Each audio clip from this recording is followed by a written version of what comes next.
You are such a badass. Oh, thank you. No, seriously. We are seeing a lot more women in the space. Like when I started, I think there were 5 of us. So if you're against diversity, then you're a dinosaur and you're not going to make it.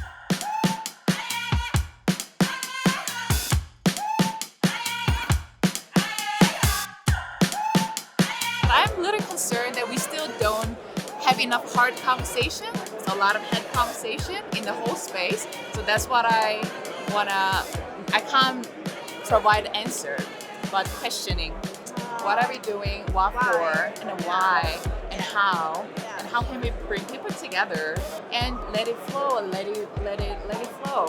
What do you think is like the thing that is attracting the most women? That's a really good question. I think NFTs have been a big tipping point because it brings in a lot of creative people, and not just NFTs as PFPs, but if we think about the entire entertainment industry, I think that's what's really attracting them because there's some storytelling behind that. My mission is to spread the message that if tech isn't for improving lives, then what is it for? I think the tech community can be kind of off-putting for women because it can be a bit toxic, it can be a bit unwelcoming. So even though there are enough brilliant women out there to fill positions, some of them don't feel like they want to be in that environment. Are you an optimist? Absolutely. Yeah? Yes, that's the only way to be, yeah.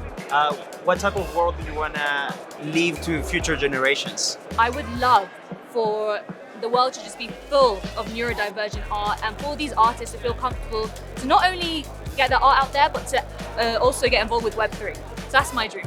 For me, I think I very care about the education, like the boarding on process, mentoring, for example. I can be like a role model for other female young students. And so I do a lot of seminars. I'm on YouTube, so they watch my YouTube and they come up to me, reach out, and they're like, hey, I watch your YouTube. It's so educational and motivational. So, yeah. Amazing. One of the main things that I always try to do, for instance, in the content that I curate for events, is to make sure that there is representation, that a lot of women see the women who are in the space. And they are on stage and they are sharing their ideas and they are sharing what they're working on versus their male counterparts in that project.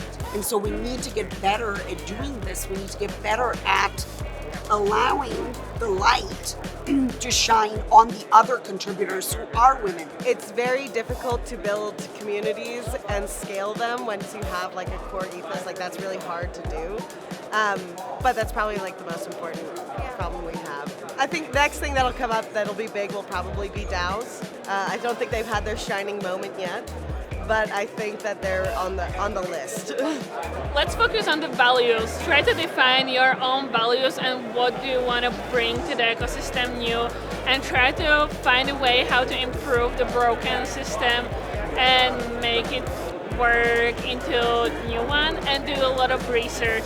Advice is literally just to get stuck in and connect with organizations like HerDAO, because we're all about onboarding people into Web3, we're all about supporting women, and we're all about making diverse teams. And I just want to say the reason why we want diverse teams is not just because we're simply woke, it's because diverse teams generate more revenue. It's an absolute no-brainer. And let's build a better world. Yes, thank you, Manu.